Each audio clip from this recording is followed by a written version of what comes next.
If you having girl problems, I feel bad for you, son. I got 99 problems, but it changed one. Ladies and gentlemen, hello and welcome to the Chef Salty Pork Podcast with your hosts Casey and Sean. We're your weekly home for culinary news, insights, sugar with coffee and cream, tech musings, and everything in between. I forgot that one's a short one, Sean. You can also catch us recording and streaming on YouTube at Chef Salty Pork Podcast. Please like, comment, and subscribe to get up-to-date notifications of when we are broadcasting live. You gotta get the applause in there, Sean. Some good things coming up today, Sean. Or rather, I don't know how to start this. Hey, man. Let's start with the good news first, man. Good news first. Your homie is now manager status, official. Thank you so much. I feel proud. Nothing against Chef, but they wanted to go a different direction. So now we've taken it upon us. When I say us, there's two of us. There's Nikki and myself. So I'm technically the exec sous. He's the exec chef. But we both have pretty much the same title. We're going to run the show from henceforth. We started our menu, some of it last week, and I don't think I sent you the picture, Sean. No, man. I was over here so waiting hold up. with bated breath. I know. I keep forgetting. So I'm going to send you this one. I'm going to send you this one picture because I think you'll get a crack out of it. Mm-hmm. So incoming right now. So one of our former recipes in our prior restaurant, I just upgraded it up. And that is our crab cake that looks recipe. Fire. Right, it looks isn't familiar, it? So, bro. But it looks pretty damn good. Yeah. So same crab cake recipe. We won't tell Roger that. That's okay. Not a big deal. But a daikon puree, that white stuff. We're trying to get black plate, Sean, so it pops even more. Sure. A little bit of mixed greens. The Arcadian mix, actually. That way it has a frisee in it. A little bit of house dressing, and then our version, it's like we call it muscave. Does that make sense? Like a mustard agave sauce, right? And it's like it has texture. It's I mean, for lack of a better word, it's it's a honey mustard, but just yeah. I mean, hey, but look. Man, with like different things in it. You gotta take what people know and love and elevate it. Meet Correct. your clientele. In a comfortable place for their wallets. And then that little powder that you see there is actually shrimp powder. So we took the entrails of our shrimp, the scales. Okay. After we make the stock, we take that, dehydrate it, pulverize it, and gives it the extra oomph that you're not expecting. Like, oh, what is that? Oh, your shrimp powder. So if you are allergic to seafood, you're screwed. I was gonna say, you can definitely mark that on that menu. But if you're, if you got common seafood allergies, you're probably not ordering a crab cake.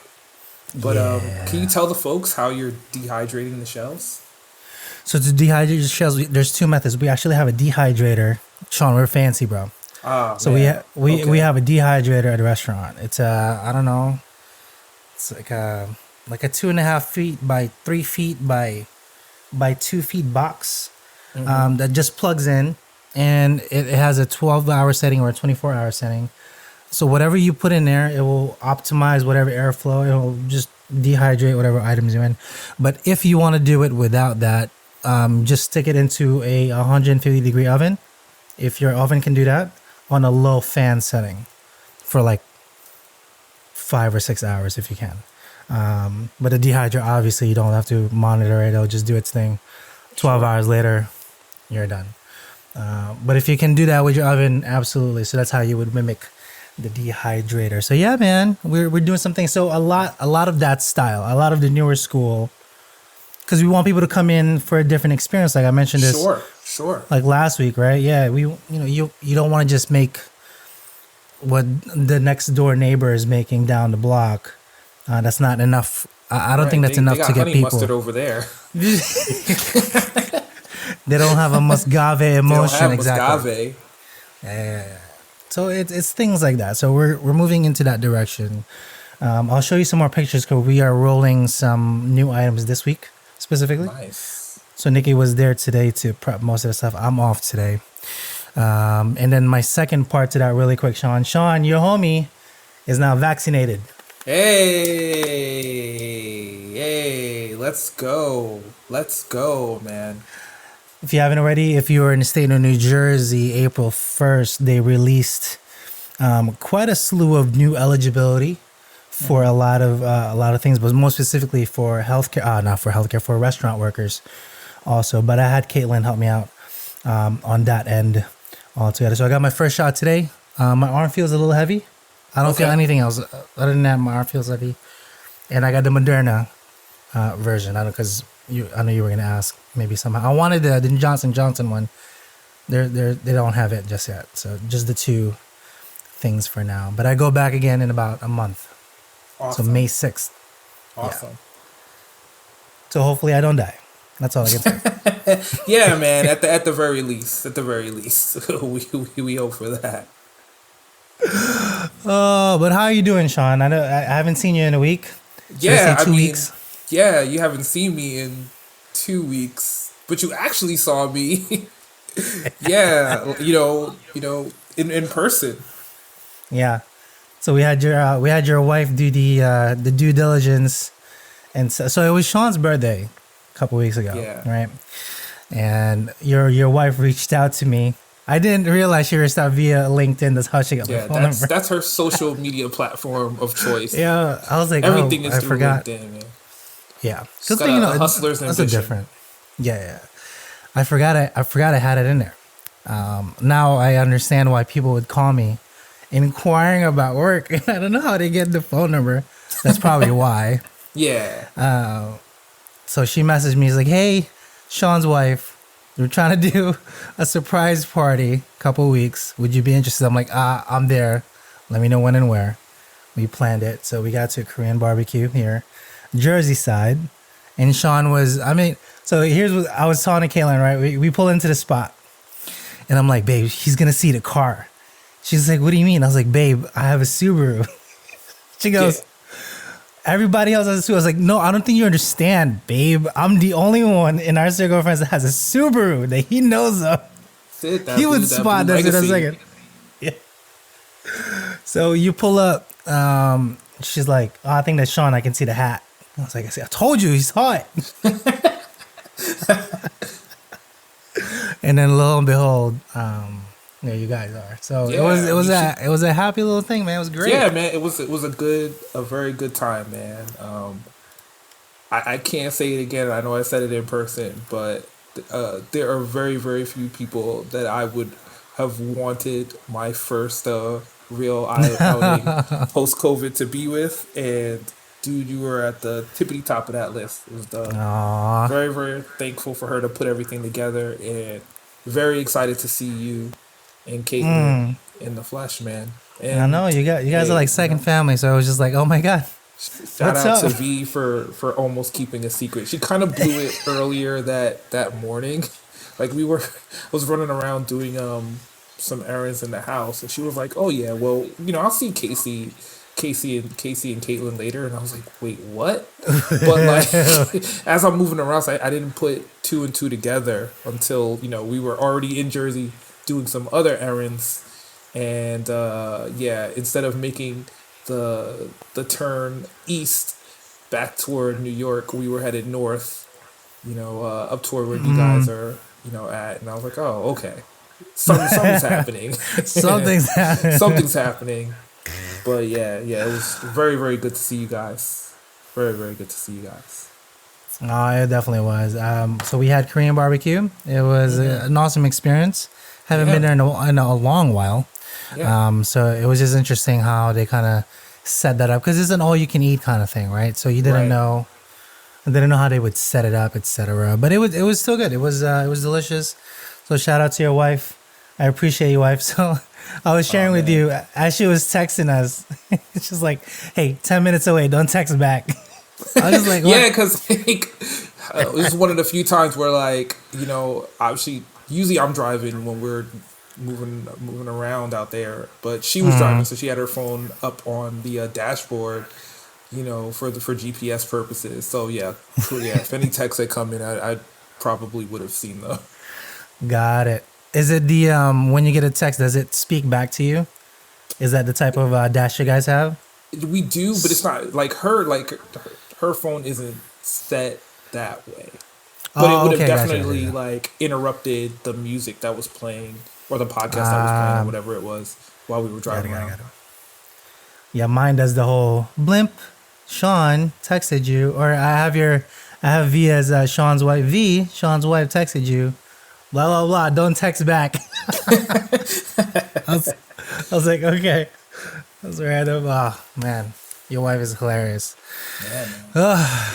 Yeah, other than that though, nothing too crazy, Sean. Yeah, it was what is today? Hold on, can I just? Today is 4/8, so April 8th, right? The only thing happening is tax day. yeah. Yeah, that's the 15th, so that's next week. If you haven't already, please go ahead and file that. Handle that. Yeah, it's an important kind of day. Lots of things. So, Sean, I never had to input so many companies because, like I told you, I was kind of like jumping. Yeah, you were hopping around quite a bit, right? So it was a total of 5. It was like 5 companies back and forth, pretty much. And I was just like, oh, that's a lot to track, man. Good thing they make it easier when you're kind of I mean, put the stuff unless through. you are working in some pretty specific ways. I mean, it's pretty easy to just kind of move down your W-2 and put the information where it needs to go. Yeah. So it wasn't too hard, but still, I was like, oh. Can you just imagine if somebody? I could picture myself into their shoes if they were only doing that as their profession, pretty much. Like that's all they do is taxes. Like people come to them to do multiple like amounts of revenues coming in. Like if you can think, I was thinking about like streamers, right? Their only income is streaming. Right. How would they do all about like the write-ups? What come like? Do they literally specifically have to save every receipt? I would assume. I mean, like, how does that get tracked? Like it's a lot of. It makes my brain move, and I like it. So yeah, I would assume so. I mean, I'm sure you are getting all sorts of, invoices, relative to every promotion that you might be getting paid to produce, as well as some sort of like stipend for income coming from your main partners. Might be a lot to keep track of, but I mean, I guess that is offset by the flexibility that type of work could provide, right? It's true. That is very true. Sean, should we move before we do talk about it? So we're talking today about streaming services and what we've been watching kind of the past year. There's a lot that was kind of released into the world via media because we couldn't go out. 2, everybody was kind of house ridden, and what's one other form of thing to do in the house but just stream socials burn up and your internet. just mess up your bandwidth altogether. But before we do go into that, Sean, do we want to do some Tech Tuesday real quick, or sure. some a little bit of tech if we have it? Yeah. All right, just give me 1 second here. Let me see if we can find. Here we go.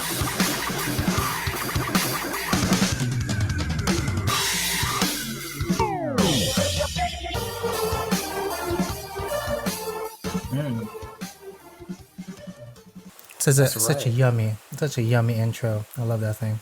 Tech Tuesday on a Thursday. It would just be tech, whatever. Tech Thursday. At this point, just Tech Thursday. All right. So this week I want to talk about a particular piece of software that Intel will potentially be rolling out either later this year or next year, and to kind of put it in context, I talk about something that I experienced earlier this week. So, if you've been listening to this podcast, or if you just know me, you know for sure that Overwatch has been one of my favorite games to play over One the of the best games last ever. 5 years. Normally, I played on my PlayStation with the controller. I've been interested in learning how to play it on the PC. So, I downloaded a copy of it on that platform. And while the game itself is pretty similar, playing with the mouse and keyboard allows a bit of flexibility and dexterity that you just can't get with the controller. Correct. And honestly, in translation, my skills with the controller did not 100% line up to the speed of the gameplay on the PC. So the Overwatch as a game is a collaborative one where you're kind of playing on teams of 6 against each other. So if you are not holding your weight, you can really pull down the performance of the team. So I wasn't holding my weight. It was just wasn't a good showing for what I think I normally could contribute to a squad. And yeah, man, my teammates were not happy with me, and yikes, the stuff that was coming through the mic was not so great. Yo, And that yeah, it wasn't fun stuff. But Intel is going to be rolling out a piece of software called Bleep that will filter out toxic slurs in voice chats as you game. what? Yes. Intel software bleep. It's called Bleep. It's in beta right now. They've been putting out some sort of screenshots of some of the menus there. And let me kind of run down some of the stuff that you can filter out. So it'll filter out in real time ableism and body shaming, Oh wow. aggression, LGBTQ hate. It can filter out name calling. Dude, it has a toggle for the N word. Wow. Yeah, which is wild in itself. I mean, racism and xenophobia, sexually explicit language, swearing, white nationalism is something that you, through software, can decide Can bleep out. Yeah. whether or not you want to experience while playing a game. And it's very interesting. The software, unfortunately, is necessary. It'll be interesting to see if other. So far, it only is going to work on Intel processors, so it's going to be on PCs mainly. Yeah. But PCs. it'll be interesting to see in the future if other game platform makers kind of implement similar things. I know that when it comes to text chat, some companies put in filtering, for specific, words and, specific text, but, being able to crib or curb that language in real time is a significant endeavor. And unfortunately, it's something that is, necessary for people to enjoy themselves in the space. Yeah. What I think is interesting most about it is that, despite a lot of efforts for companies to kind of provide safe spaces for all sorts of different people to play, without discrimination or harassment. Unfortunately, it's gotten to the point where they're just like, look, we gotta let the computer, we literally gotta let the bots handle it. Yeah. We can't stop the people from being, racist or ableist or, you know what I'm saying? It's like, Yeah. it's Well, it's just a crazy. lot to keep track of. Like, imagine if you're streaming to like I don't, even just 10 people, and all of them are literally just every like 3 seconds pumping out just hate. You know what I'm saying? Right. Like, and you yourself trying to like single out, block or whatever, and then they just keep going. It becomes a lot. Can you imagine somebody with thousands of people watching in the chat? Yeah. Like, it becomes you're gonna need something. It's interesting, right? Like back in the days, well, I don't want to say back in the day, but when live television goes out or live broadcast audio goes out, some companies have someone literally on a dump button, Yeah. trying to Yep. catch verbal flubs and things that might be in FCC violations in quasi real time. I mean, usually Yeah. the audio will be on a delay of a few seconds, or or a minute, so that someone is like, all right, caught that, Yep. Can't do that. before it Yep. hits the air. And this software is looking to do that for gaming. Again, it's sad that the hobby that I like is full of people that would rather be harsh with their language than find other ways to express themselves. But it's interesting to see Intel is someone who has a stake in the space trying to do their part to kind of clean things up or sanitize things. I'm all for it because It's some of the language now is just a little too much. Because when we were growing up, trash talking was inventive. It was creative. Like not necessarily too personal, but you would make fun of it on the spot, like pretty much like what we were wearing or something, right? Or some kind of word. I mean, it's different when the it's a person different thing altogether. Trash to is right there next to you, Yeah, right? Like correct. I mean, some of the stuff happens because the other people you're playing with are not people you can see or can touch you, or are separated by all sorts of distance, time and space distances. But again, it's crazy to see a menu in 2021 that just says N-word on or off. Like it's wild, but it's necessary. Again, yeah, I'm sorry I wasn't holding my own in that Overwatch game the other day, but geez, it's not that serious, man. It just really isn't. Just a video game, but I know for a lot of people, they may choose to game in I won't say in silence, but without that sort of feedback from their other players, because they just don't want to hear it. But hopefully this will provide them an opportunity to enjoy the games on a deeper level without having to hear all the nonsense, man. yeah, without getting harassed, bro. It's like, can you? It's encumbersome, like really a lot to hear on your skull when you're like, blah blah blah, bleep bleep bleep, nah, nah, nah, you're die. It just people should learn how to just I am so curious about how this is gonna sound. Is it gonna make like in-game audio sound like the clean version of a rap album from the 90s? No, I think it's gonna how it's the auto mute, just little, not like a bleep, but it's like a quick cancel of the sound bite altogether. Because there's software right now that can do it. Like you can enable it, but there's a specific, literally, to toggle and enable that during, whatever. It's like an in-house program that already be defaulted. So hey, let's do it. I'm for it. Maybe let's in the get future these. it'll be like the profanity editing on like the TBS broadcast of an R-rated movie. We'll replace words with something synonymous but positive. Motherforker. Motherfucker. What's that, Mom? Oh, just don't worry about it. It's fine. Don't even worry about it. Not a big deal. Oh my goodness. All right. And then for my last Tech Tuesday story, I actually have a question for you. Oh.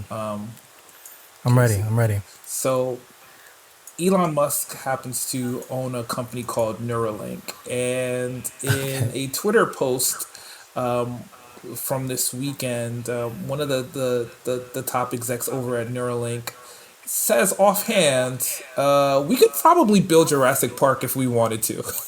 It wouldn't be genetically authentic dinosaurs, but I don't know, maybe 15 years of breeding plus engineering, we'd get super exotic novel species. Casey, seeing the success of Tesla and the issues that Starlink has had and SpaceX has had, are you going to Elon Musk's hypothetical Jurassic Park? It'd be interesting to taste the dinosaurs. Is that mad?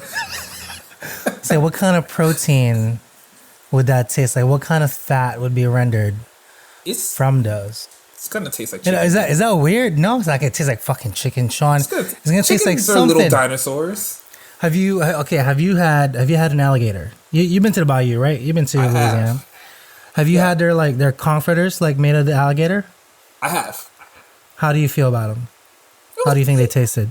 It was alright. A little tougher. Don't say chicken. I'll smack you. If you say chicken. No. I'm gonna say chicken, but I mean the consistency wasn't too far away.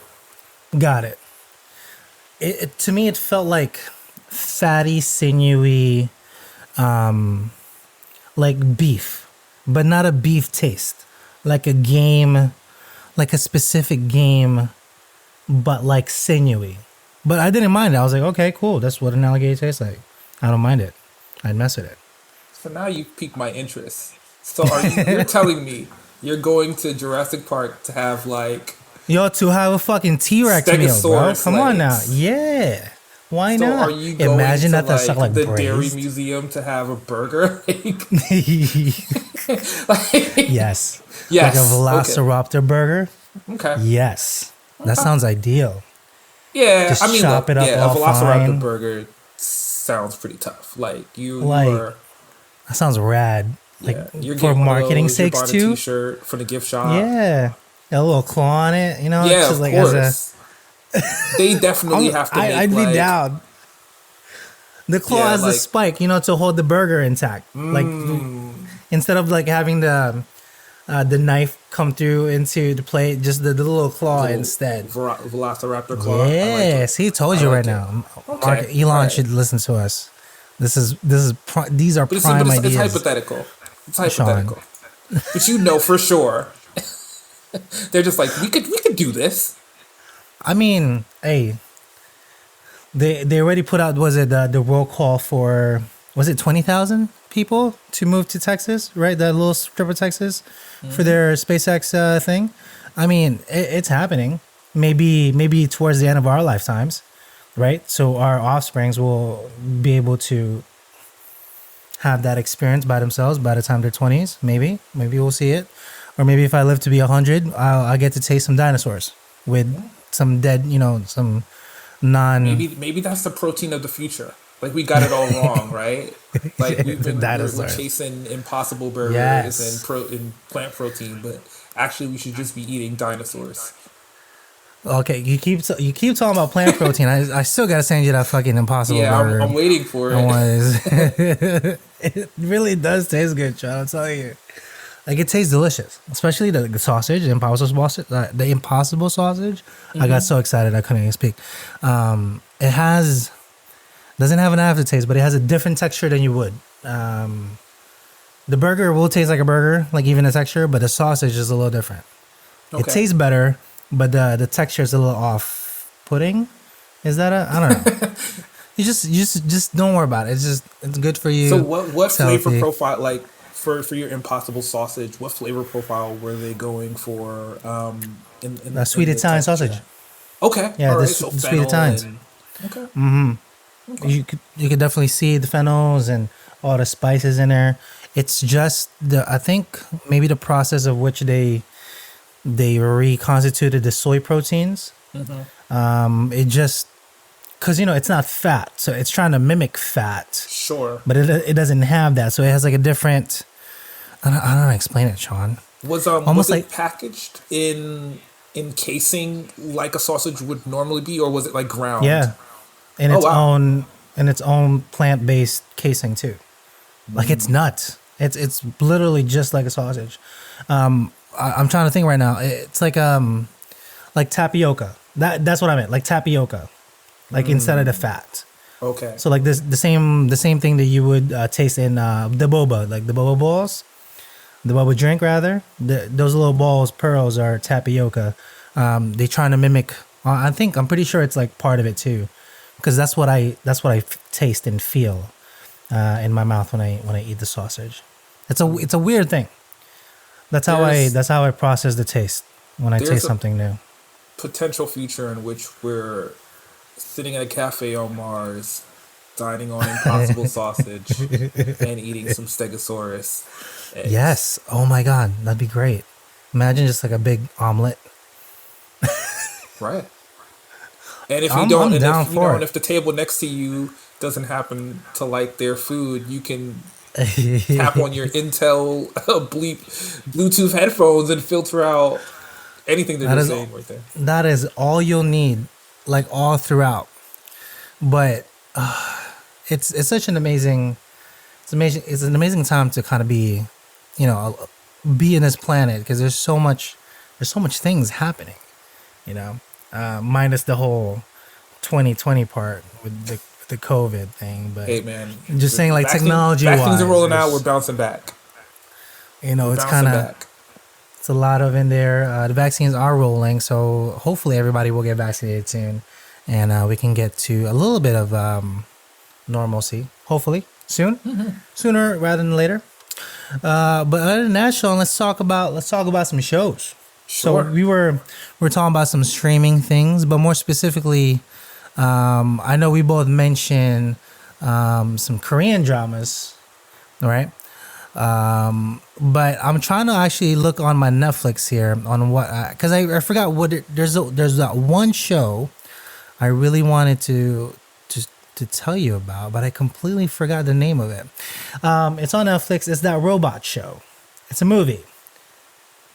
It has 3 Koreans in it. The little robot that speaks like 20 languages, and then they were like trying to save this little girl that's actually a bomb. This sounds You know- amazing. do you know what I'm talking about? Like, This is exactly why I wanted to talk about this because, like, I have no idea. What do you mean show you have you're no talking idea? about, Yes, you but do, I'm going bro. to watch it this weekend because that sounds incredibly ridiculous and also Because it amazing. is incredibly ridiculous. It was like a top thing like 2 weeks ago. See? Oh my God, And Sean, I again, cannot. this is what's so amazing about Netflix too, right? It's like these shows will pop up, they'll become part of the zeitgeist for a week or two, and then because of their their algorithms, they're just kind of you can lose them in the sauce for a better way to say it, right? That's true. But sure, That's it. I could not remember the name of it. see if you Oh, can. Space Sweepers. Here we go. So right here, Space Sean. Sweepers. Yo, check this out right here. This freaking show, See, homie. okay. If you haven't already, it's sci-fi drama. I am on it. I am adding it to my queue right now, my guy. Bro, just like the special effects is like almost same level of Star Wars. Like they put some sauce in this movie. It's so amazing.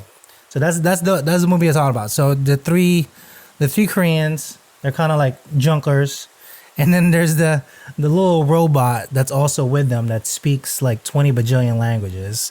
That's like their entire crew. They stumble upon this little robot kid that is worth like billions, and they're trying to sell it back, but they fell in love with the kid because the kid is technically part human. So that's like the whole premise. But I won't spoil it for you. But anyway, all right. I wanted to get that out of there. It's It was like already a lot. intriguing me, and I am hoping that I enjoy it way more than I enjoyed Kong versus Godzilla on HBO Max. Jesus, Did you see it? Did you see it? I did happen to see it. How was it? Yeah, so I watched it the other night. My daughter was using the television to watch some cartoons, so like I took it as an opportunity to kind of check out Dolby Atmos on my phone. So Okay. I ended up getting an iPhone 12 Max, and it's pretty goddamn similar to the iPhone 8 Plus that I had before. But the things that do stand out, the OLED screen, the amazing cameras, and how they are able to provide a reasonable facsimile of Dolby Atmos surround sound with the 4 speakers that are on this thing. So Okay.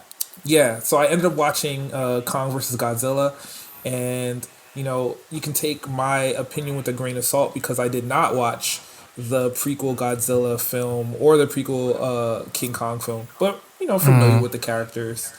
And yeah, man, the suspension of disbelief that needed to be had just to tie the tenuous science fiction elements of this thing. It was just amazing. Like Now, I can't think of a is this time. the first Godzilla movie you've seen? Have you seen No, any of see the that's the thing. classics? It's like I've seen other Godzilla films, and I feel like I saw a Godzilla film that came out maybe like 6 years ago. Ah, But when it comes to Godzilla films, as I understand it, there are some that are produced by American companies, and then some that are produced, in Japan, and sometimes they like overlap, and sometimes they totally do not. So, I can't remember if the last Godzilla film I watched was a Japanese production, but from what I remember of the story, it did not tie into this movie whatsoever. But nonetheless, King Kong, you get it. Godzilla, you get it.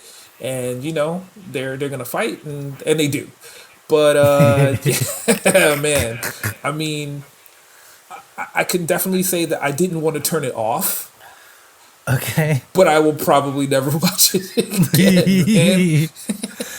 See, like the interesting thing is, I remember Godzilla because I saw it in the movies in the Philippines. So I saw the original ones and some the upcoming ones, but more specifically, Sean, this version of it, this is the Godzilla that I know. Look at that Yeah, face. see, You know what I'm that's the saying? Godzilla that I grew up with. Shout out to my aunt Linda, who used to rent the Godzilla films for my cousins and I. When she roll over to the video store.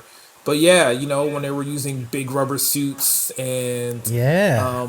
stop motion and appropriately scaled sets to kind of show the relative damage of having these titans and other creatures just mucking about and, for a better lack of saying it, fucking shit up. Yeah, I mean, it was cool. It was cool, and yeah, seeing this movie that was again released to HBO Max and in theaters, I was amazed at the scale and spectacle of the CG, Uh-huh. but and the cast that they had to kind of tie around it, but the threads that were holding the story together were very, very loose. Wow, man. It was like because it looked like Pacific Rim to me, and I didn't like Pacific That's Rim. I mean, yes. There you go. There you go. And again, I wonder if it's just a case of having to exist in the same space as as an American production. Like I'm curious if some of the same techniques that were used to produce those other Godzilla films were applied to this film, how things would have turned out differently. But yeah, Maybe. man, it was a fun kind of stupid, but I probably will It's never a watch it fun again. kind of stupid. I don't know. There's like I said, I've been watching a lot of TV. So Caitlin usually presides on the Hulu space. So my wife Okay. loves all the Grey's Anatomy. I do so myself. Like all the TV stuff you can find on Hulu, and we have that batched out. Literally, we'll watch it all together. There's some also great movies and TV shows that's on there, specifically only on Hulu that you can't watch anywhere. So you have to have it. I've seen those. But the biggest ones for me last year going into this year was Korean dramas. I don't know why, Sean. I just like, you know what? Let's watch something new because I Right. am tired of all the other stuff. Like it's all kind of the same, right? And then the first. Can you guess the first Korean drama that I watched? Probably the same. Probably the first one that you saw also. Well, man, there's been so many. Because I used Starts to with an watch I. Korean dramas a few years back, and then I kind of fell. I won't say fell out of favor, but I guess they didn't find me. So I mean, the one that I was wrapped up in was it was called Itaewon Class. It's our own class, yeah. Yes. Yo, I just this show has all the feels. It. It has all the. It's so good. Yeah, man. I don't know if that's it. It's only 16 episodes, right? Pretty much, I believe. Yeah. And just the way they build, I don't know how to explain, like how they made the story from bottom all the way like to the end of it, like completely out of. But my only gripe, Sean, out of the 10 Korean dramas that I've seen, right, Itaewon Class was the only one. If you notice this, I don't know how many Korean dramas you had. Itaewon Class is the only drama that I saw when they kissed. Like they actually smack lips, right? Yeah, They meant it. I would say, yeah, for sure. But I wonder if that was a case of it being a relatively new production. You know what? Yeah, that's true. Because when all I the was other, looking at all the like, other when it K was- dramas, they don't. Yeah, usually, Bro, they there's usually like this. full of kisses, right? Yeah, you They're get like- they're close, just like- you they cheek get to G, bro. cheek, you know, use some sort of other environmental thing to kind of signify passion, you know. Mm-hmm. No, but you get the feeling in the music swells. It gets into this little heartbeat of a thing. You feel it, and they're about to make the eye contact. You're like, oh yes, it's gonna happen. Here's a crescendo, and then both homies are like, just like, like side kiss. Like no feelings, no emotions. It just it kills it for you. But I'm happy that I saw Itaewon Class first because that set the bar for me. I was like, whoa, yo, this right here. That's how everything should be.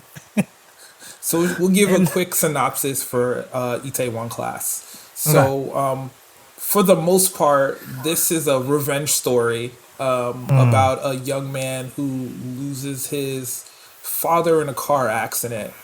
And, because of bureaucracy, in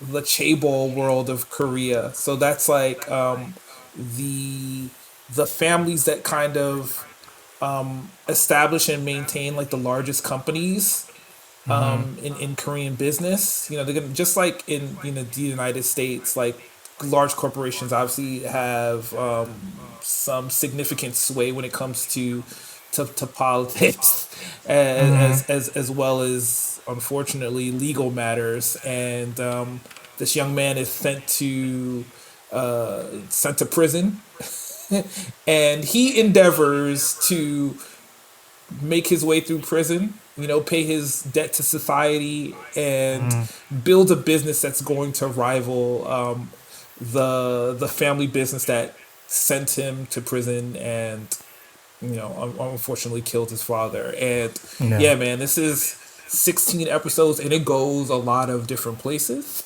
Yeah, quite a bit. And yeah, man, I was in from the beginning and there all the way through the end, man. It was a good time. And I think obviously having made my way through that, the Netflix algorithm started recommending a lot of other similar fare. But Itaewon Class is such, oh man, if anyone hasn't gotten to the Korean dramas just yet on Netflix, definitely a good first watch. Itaewon Class. However, a close second though, Sean, I have this on my page right here. Okay. Crash Landing on You. Have you seen Crash Landing on You? No, I have not. See, bro, man, this is exactly why I'm adding it to the queue, my guy. Another classic, I think.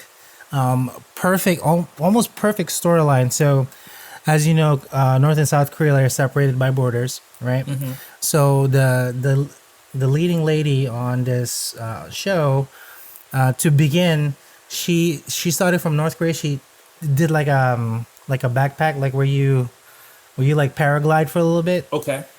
And then she got stuck on the south side, and that's how it started. They're like, oh, this lady got stuck there. That's Crash Landing on You. And she meets this guy that's on the screen right now, and he's an officer. She's not a defector. She's not trying to leave. She's not. And then she meets the other lead guy, and they fell in love. Blah blah. I won't spoil it for you, but that's the main gist of it.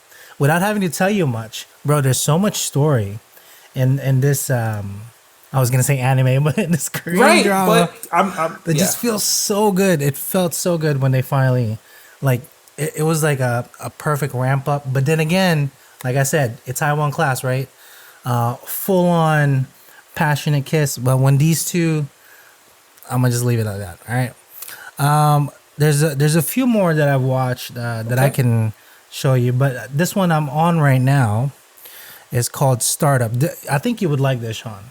I don't know if you've seen this just yet. Startup. It's been recommended to me, but I haven't checked it out. Mm-hmm. So it's more literally what we talk about during our Tech Tuesdays. It's a guy that had an idea, and he codes, and he manages to become like a little mini startup, hence the name. And he meets a girl that's also as passionate. And then the story, like, bro, it hints and twists right now. I'm on episode 10. But that one's as passionate as the Taiwan class is. So I truly appreciate that as of yet. But one other that I want to talk about, though, I know Okay. I'm kind of rambling here. Nah, man, but go for there's it. this one. Okay, how do you feel about zombie TV shows? I'm with Like, it. did you watch? Did you watch The Walking Dead? The Walking I've Dead. watched The Walking Dead. I haven't finished The Walking Dead. I haven't watched the spin-off show. But yeah, man, I'm for it. I'm for it generally. Bro, so this next show right here, Kingdom, Korean drama, all about the zombies, but just their take on it. And Like, it's a period piece. Okay. yeah, it's a period piece. So like we're talking like samurai era, literally infection, and the way it start was somebody died in the woods, and they couldn't find food, whatever this village was. The village doctor took it back home and cooked it, and then fed the villagers. They're like, "Oh my God, we finally got meat after like 6 months. We're so blessed. We feel good." Literally everybody died except for the one dude that didn't eat it. And at night, everybody turned and they're like, "Oh," I was like, "Oh, this is what we're this is where we go." And I was watching this at like 8 o'clock at night. Caitlin's like, "What the fuck is that noise?" Because all you hear is like, it's like, ew, that's disgusting. Yeah. I'm like, babe, it's just zombies. Just like, eh. But yo, it gets real. Like just the graphic nature of it sent me. I was just like, yes, I'm gonna watch this when Caitlin's not home, because she gets like a little too much on the audio side, because it does sound disgusting. Like they're literally feasting on it, and you see people get like decapitated. Like it's straight up gruesome, and I love it. I'm all for it. But that's another one that you should watch. So those are my top 3 picks to start with. Sure. That will whet your appetite. All right. There's so much more. There's so much to watch. So There's just so much. this is a documentary or docu-series that like my wife and I watched over the last couple of weeks. Okay. It's on Netflix. It's called Last Chance U, but it's specifically the basketball Okay. season. So from what I understand, like they've done this series focusing on football, but this one is focusing on the story of a basketball team in Division 3 basketball team in Eastern Los Angeles, and pretty much it follows this team from, let's say, August of 2019, the beginning of the Okay. season, kind of right up until COVID kind of grips, the world and the country in March of 2020. And it's amazing. It's gripping. I mean, It's college ball, right? yeah, it's college basketball, but unlike the heroics and the legacy that comes with some of like the more popular and well known schools, this team and this basketball program is kind of comprised of some athletes that have come from all sorts of different circumstances, and for whatever reason, these guys, while they are talented enough to be playing at some of the bigger schools, issues in their life or opportunities in their life have kind of like led them to be playing here.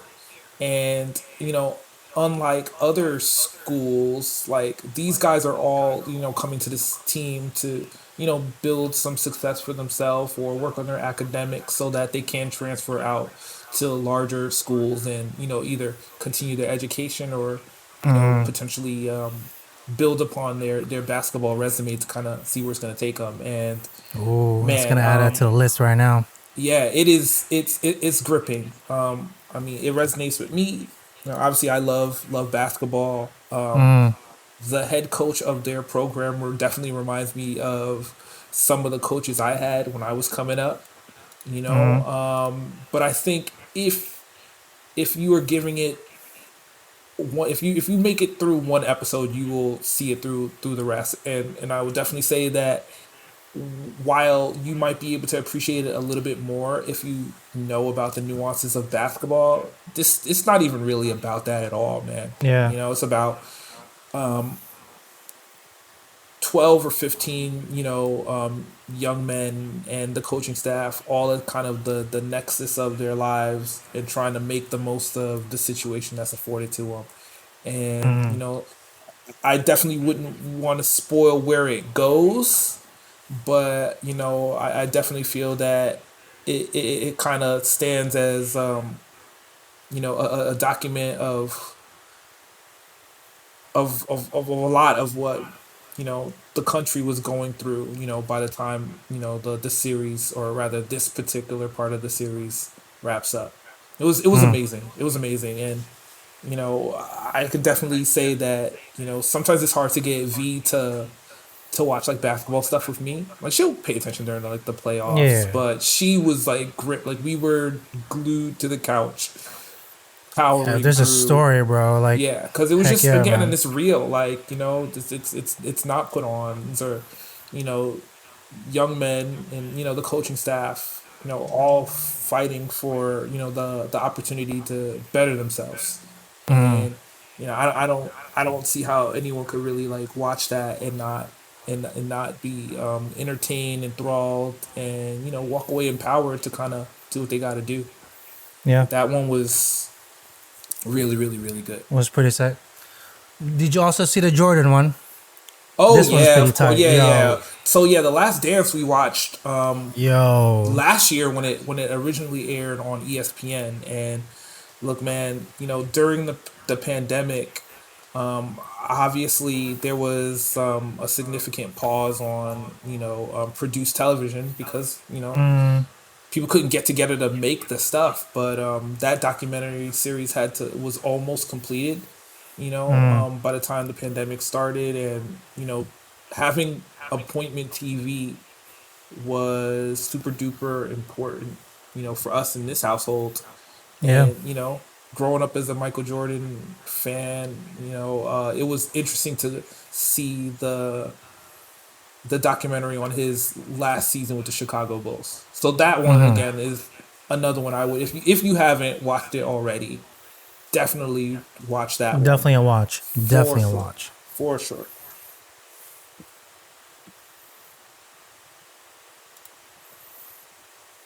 What else we got here? I got the other one that I just finished was Bridgerton. So I know I've Okay. texted to you this one a few times, but man, what a compelling story. This one is another. It's like going to be like another classic, another period piece. For sure. Kind of Romeo and Juliet esque in their kind of endeavor. But man, I am such a sucker for really good stories. Specifically, have you also seen Peaky Blinders? I haven't, but again, like that is another thing that's on the queue. You know, Yo, when you get to it, let me know. It is such a compelling one. Like that's like on my top 5 shows of all time. It's just so beautifully shot. All the characters are phenomenal. I want to learn that style of filmmaking eventually. Just from afar. I'm just so gripped by. I'm like, fuck. How did they? Like, how is it? How are they capturing this crazy performance from these people? And it's not just actor and director. It's like it has to be both. You know, you can't put a good actor in a bad scene and have it be good. It sure. has to be both good. But man, that's oof, when you get to it. I'm telling you, when you get to it, phenomenal show altogether. And then out of all the other ones that I rewatched again, um, on Netflix, Sean, our favorite, The Great British Bake Off. The Like, Great it's British just Baking Show. yo. Okay, look, I'm telling you right now, if you want a tearjerker, no matter what season you want, I think it's like up to, let's say, was it 14 seasons, right, or something? 10 seasons, and look, we watched all of it. It's such a feel good story, and it makes you want to bake. Like, I was just like, oh fuck, They didn't do that quite right. Paul Hollywood's gonna get mad at them, or Mary Berry, one of the other judges. She's like, nah, this tart isn't also well. Like I feel it. Like I was like, oh, these amateur bakers, trying to be pro. One day, hopefully, if they do, finally, if they want to, it's a hard endeavor. I just felt for them. I was like, yes, that was me 15 years ago as a former cook. Now, granted, it's not baking because baking is a different science altogether, but it's just like it's captured in this show, and it's so good, Sean. I'm telling you right now. I think that's another one that you definitely should watch with your wife. V's gonna be like, yo, what the fuck? Like they should be who won what? It gets real. It gets real real quick. If you're combining, amazing food and in a game show competition premise, we're lock us up. We're all locked in for that one. There's quite a bit of that. I mean, even have you seen any of the Chef's Meal stuff? Yes. Like I know we call ours Chef's Meal, right? Like that's phenomenal altogether, all of it. And I've been watching those quite a bit, but other than those, primarily, and then we rewatched the whole entirety of New Girl. Okay, yeah, man, that's a modern. New Girl is a modern classic. New Girl is a classic. Is a modern classic, and I feel like it's definitely underrated. And for me personally, it exists in the same space that Friends, that does the same reverence that people have for Friends. Like that, Friends was not my show. Like I definitely have seen it, through its entirety because it was. It was on TV literally every day. Yeah, it was during the 90s. Literally, it was on Netflix. I've seen it, but New Girl was my jam. The last show that I have for the class here, it's on HBO Max, and it's called The Dale. And I think I've heard of it. This one's gonna be, I don't say it's hard to talk about without spoiling the major premise, but based on a true story, The Dale follows the life and times of one of America's greatest con men. And yeah. I mean, literally pulling cons from just after World War II up until their demise in the early aughts here. But primarily it focuses on the point in their life when they are trying to produce a 3-wheeled car and sell it to the American masses.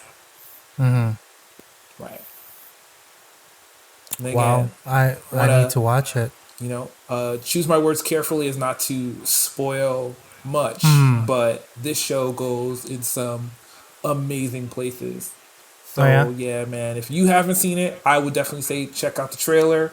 If you're interested, man, hop on your HBO Max, get a login from a friend if you don't have one, and go and literally go for a 3-wheeled ride. Yeah. Is it as enticing as Narcos? Because I think Narcos is like, yo. Narcos is fictional, and it's the drama is produced, but this one is really interesting because it's true. And again, it's based on a true story. Yes.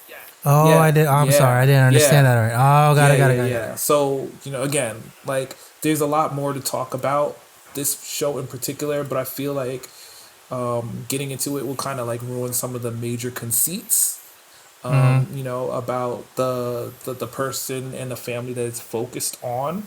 But from episode 1 through I feel like there were either 4 or 6 episodes in its run.